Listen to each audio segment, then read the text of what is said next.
आता नाशिकमध्ये सुद्धा तुम्ही अवस्था बघा शहराची, पाण्याची, रस्त्यांची, स्वच्छतेची. नाशिकसारख्या शहरामध्ये मुख्यमंत्री येऊन कुंभमेळ्याची तयारी करतायत पुढल्या, पण आज जो काय कचरपट्टी झालेली आहे नाशिकची, खड्डे बघा रस्त्यावर, एका पावसात पाणी कसं तुमच्या रस्त्यावर पहा ना तुम्ही. ते मुख्यमंत्री दत्तक घेतलेलं शहर आहे ना तुमचं, हे दत्तक घेतलेलं शहर आहे, त्याचे तुम्ही अनाथ आश्रम करून टाकला.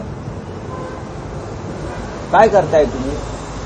2 दिवस आपण शहरामध्ये आहात मुख्यमंत्री महोदय, एकदा रात्री गाडी काढा आणि या शहरामध्ये फिरा.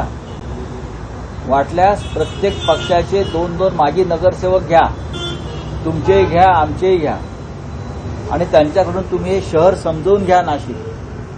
मग कळेल की 3 वर्षामध्ये या शहराची नाही तर प्रत्येक शहराची 27 महानगरपालिकांच्या हद्दींची कशी वाट लागली आहे. साहेब, मधल्या काळात